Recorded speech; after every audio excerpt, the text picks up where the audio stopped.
he's only a chemist. We are The Bourbon Brother Whiskey Nerds. Trent, It's been a long time. I know. Same day fresh crack Friday. I do love same day fresh crack telling Friday. you what. As it turns out, guess what? It's a Friday. It is. And you know what? We took off work today. I know. We played hooky. We went to see our buddy Nick at the Saubles in Maryland, where he's always got good stuff. And today, Troy, I think he's got a bottle that we've been looking for. We have been on the for hunt. at least half a year, It's maybe 9 maybe months, even maybe longer a full than that. year. This is Penelope 10-year, the Private Select. I saw the 9-year. The 9-year and the 10-year both came out last year, I think. Penelope, gotten a lot of press, recently purchased by Ross and Squid. Yep. The label, named after the gentleman who's created its daughter, which is very cute. Very cool. Very cute. Good for him. Showing his daughter some love. And he's doing fine. Don't worry. Because he just sold his label to This Ross. source trend. It's all MGP. It's all MGP juice. All It's a MGP. 4 grain too, It but is. just It's barely. an interesting little mash bill. 74, 20, 5, 1. The 1% is the Interesting. wheat. So technically a 4 grain, but only 1% wheat, 5% malted barley, the 20% rye. What's our proof on this? 106.8. This is a 10-year. Some of these 9-year and 10 years made Bourbon of the Year list last year. We have actually tried a 10-year. We tried it at a bourbon dinner. I don't remember if it was the 9 or the 10, but it was It doesn't delicious. matter, but it was good. It was delicious. And we have been on the hunt for these. I saw a 9-year in the wild, but it was 150. I remember being on my phone texting Troy. He's like, I think that's a pass. This we did not pay $150. No, we did not. For. It was 85 bucks, 85, which is a good deal for 10-year-old for 10 year, age-stated bourbon. 10 times 10 is 100. That's not hard That's math. a good deal. You're So, in business, folks. We're going to fresh crack So we're this going to for fresh you. crack this for you on a same day fresh crack Friday. We just got back. Indeed, a fresh crack. We're going to crack this for you, and we're going to see if some Penelope 10-year will make our top whiskey of the year list. And we are still Later this hunting for whiskey of the year I can't contenders. wait to make so sure that we're this- going to find out. See if this works for. We went down to whiskey of the- Saubles Trent while I'm pouring, and it's just such a good time. It always is. Because It's always fun. the whiskey is flowing, and we He had a knows you're lot of coming fun. back. I know. Well, and Nick, who's the owner down there, and has made this point before. Folks, if you're into barrel picks and things like that, you've reached that level of your bourbon journey. I bought 3 bottles of whiskey today. 3 of them, or 4 bottles of whiskey today. 3 of them were picks. And we don't fresh crack picks and barrel No, picks. we here just on the think show. it's unfair. Because We don't. I know you can't get it. You right? can't get it. This you can get. Maybe you've already had it. And if you had, I want to know what you think. Some people have said the 9 years better than the 10. I saw a 9-year in the wild, and I think I want to say it was a 9 that we tasted at that bourbon might have tasting. been, yeah. But it doesn't really matter. We're going to go in for the fresh crack nose on this 10-year. Happy Friday. Ooh. Oh, baby. Well, There is some funk. it is some. It is. You know what? My first line was. You know what this is? It's thoughtfully composed. It's funk. It's really well done. It's thoughtfully composed. Now that I'm getting past that, I'm getting some traditional bourbon notes. Those caramels and that brown was my sugars first hit. Brown are sugar, really coming caramel, through. vanilla, really nice. It's dark It's too. reading as I mean, a- with the 10-year age statement, I don't know how that picks up on camera, but it's surprisingly dark. It's reading as a sweeter offering to me, but there is And a we nice had a- backdrop of rye. Your Penelope weeded that you bought, Well, that's really sweet. which is Really sweet. almost cloyingly sweet, but I Really think sweet. you said on revisit it's tamed down a little bit. Well, and it made me happy because I got it. Yeah. Right. If somebody's really into sweeter weeders, Ooh, sweeter weeders. If you're into sweet wheats, you know what? I get it. I understand why you would like the Penelope weeded, and it's $35. So Yeah. You can't go wrong. I'm not big into those such sweet whiskeys, but I was pleased when I went back. And you're right, we fresh cracked it and had mixed feelings.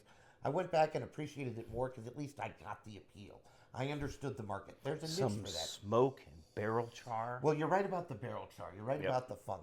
I'm getting mostly traditional bourbon notes, but it's also well balanced. There's a little bit of a rye backdrop. Yep. 20% rye is not a low And number. There's some oak presence here It's too. really, really nice. It reads as a very well balanced.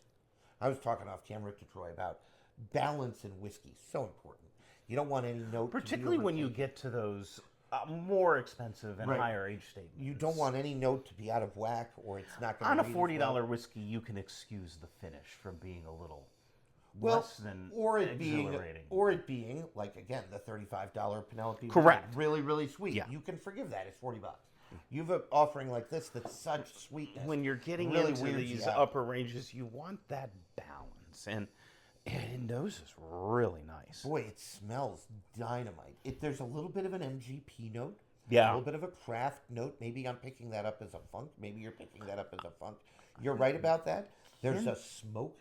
There's Yep. like a. Maybe I'm picking that up. I was just going to say there's like an earthy note. There's a hint of baking spice too, I think. Yeah, I think that it reads what I like about it. I'll stick to what I said. It noses so well because it's very well balanced. Yeah. It's just a very well presented, thoughtfully composed whiskey. Really interesting. All right. Is there a folks. nuttiness? Maybe. I can get behind that. All right, we're going in. Pecan. Cheers.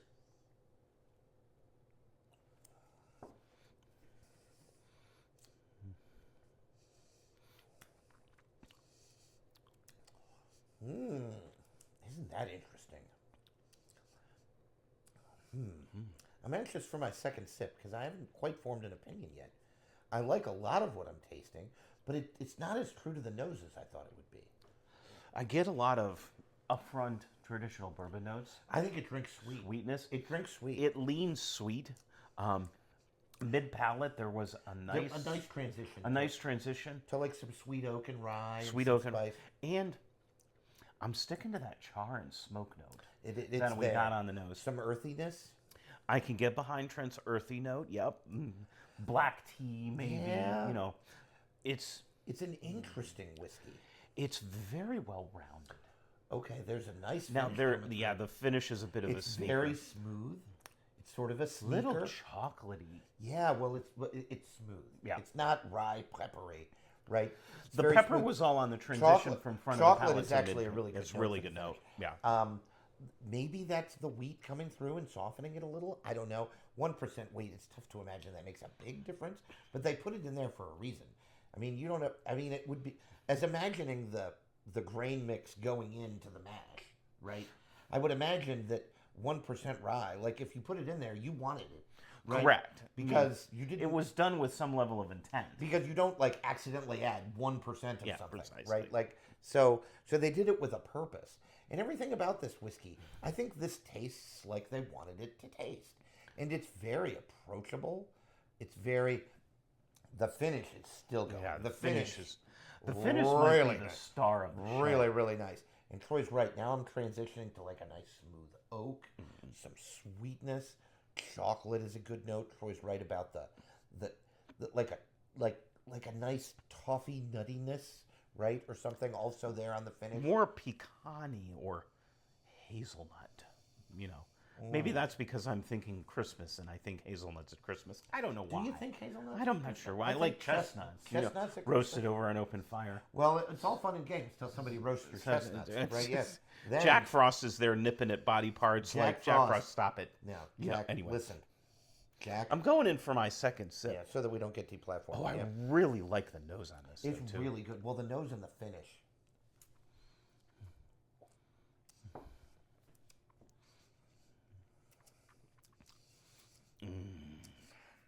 I liked my second sip more than my first. It's very, again, thoughtfully constructed. This is approachable. It's really nice. This is an approachable whiskey. It's a high-end whiskey for the masses, right? I think it lives in a good proof point, 106. enough proof point where you're not going to turn off people who are turned Sort off of- by higher proof. Wait, it doesn't drink at 126. Something you 'cause could it pour is- for someone who comes over to your house for the holidays. I want to give you It's something special. really nice. It's really nice. It's extraordinarily well balanced. It is. It does lean sweet.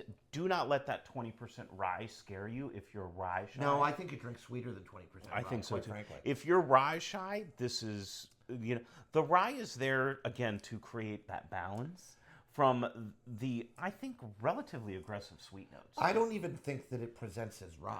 I think it presents as more baking spice. I would agree with you. Which makes this an excellent bourbon. It's not peppery. This is an excellent It's bourbon not for the minty. holidays. It's not dilly. It's very Thanksgiving-y. It's very baking it's spice. Pumpkin pie. Yep, pumpkin pie, apple pie. I would drink this with turkey. I think it would taste good. Oh. And I don't mean wild turkey. I would do that too. Well, we would drink it with any, but you know, turkey, like the bird that you eat at Thanksgiving. Right, this would be a good thing. Boy, it's very. I'll be curious to see how this transitions off of fresh crack. Well, how it opens up. Yep. The palate is. It might be my least favorite part of the three. That finish is real nice. But that's more because the finish and the nose are so good. It's not like the palate is bad. It's just an interesting palate. Troy's right about the sweetness. It is a lot easier to overwhelm Troy and I with sweetness than it is with spiciness and oak, right? Correct. So, or proof, right? Like we're much more in tune with those sorts of notes than we are with the sweetness. The sweetness, just when you think it's getting too aggressive, there's a transition. It transitions to like a funk or a smoke or an earthiness. Tobacco, black tea. And then you head into the finish, back end of the palate, down the hatch. There's a nice that finish is where you get all that baking spice, and then that layered finish of, then it gets really smooth and it kind of goes sweet again, and it leans into those chocolate nuttiness, sweet oak, toffee, touch of astringency. It's really, really well. It's very well composed. It's really well put together. This is an easy sipping whiskey that you know what you spent your money for. Well, for an $85 product, it really does drink elevated. It really does. It's just not a what it's not is a club you over the head whiskey. Correct. It's a much it's more not bold and aggressive. It's much more intelligent. It is. It's much more intricate. Again, my first nose, I said it's thoughtfully composed. You did, yeah. And I feel like that's true throughout. It's thoughtfully composed. It is. Troy's right. We will need to revisit this. Because if it doesn't make Whiskey of the Year, I think it will be just on the outskirts, right? You know what I mean? And there are 10 years you could put this up against, and it might do pretty well. Yeah, I'm wondering what it would do against. I'm like trying 1924. Yes. That'd be a good this or that. Yeah. Pencil that in. Write that down. Old Forester 1924 versus this and a this or that. I mean, obviously, it's going to beat Russell's Reserve. And it's going to beat Eagle Rare. Yeah. Right? It's just a better sipping whiskey. I don't know. Your Widow Jane? Ooh, now that would be it. Ooh, now we've got a 3-wide. Widow Jane 10-year versus this and maybe 1924 be a heck of a 3-wide blind. So it's in that neighborhood, folks. And interestingly, those are all about the same price. Right. I mean, the 1924 is going to cost you a little bit more, but the Widow Jane is definitely in that. From a price perspective, right. Widow Jane and this are right in line. Right. Well, and that's also sourced. It is sourced MGP. As is this. I mean, so it's a really interesting. I'm going to go ahead and recommend it, but I think it's a buy. I don't know that I personally sit here right now and think Whiskey of the Year, but I wouldn't. I don't think so. I wouldn't yell at someone. You know what? If you have a casual, since we're coming into the holidays, if you have a more casual bourbon drinker, and somebody you want who's relatively new in their whiskey drink, but they know what they like. They know what they're doing. They know what their palate is. Hell of a good gift. You know what? This is a gift and a half. Hell of a good gift. Because they would open this and go, "Thank you. This is really nice. This is nice. It's really nice. You know." And again, we're not big into Penelope products. The first one we owned was my Weeder, and it's a mood pour for me because it's too sweet. Penelope has a cult following, and too sweet. Well, they're like the goth chick, right? Like, they don't have lots of friends, but the ones they have are very loyal. That right? Kind of like, they go is to she hot or not? They shop at Hot Topic. They go to Hot Topic together, right, to get new piercings, right? So Penelope, the piercing whiskey, studs and black and leather, and oh my, I just don't even know what to say. We've gone off the deep end yet again. Well, that's what you've come par to for the course here at the Hey, make sure Nerds. You are liking, sharing, subscribing, hyping. We have set an aggressive goal: 250 subscribers by the end of the year, at which we will release our whiskeys of the year. And maybe you'll see this. You might. I think it's got a puncher's chance. I think it's got some opportunity. Really, really nice. It really does. It's going to definitely be a revisit in a week to a month. Yeah, we got to let it alone for about 10 days. Before we decide on who's really going to make whiskey of the year. We're going to have to dissect it, and maybe, I think it will show up into this or that. Just some foreshadowing. Either that or a 3-wide blind. Maybe a 3-wide. We'll figure out where we go. But in any case, folks, that's all we have for you today. For Troy, my name is Trent. Thanks for watching the Bourbon Brother Whiskey Nerds, and as always, continue to drink what you like. And like what you drink. We'll see you next time. Bye, everyone. Bye.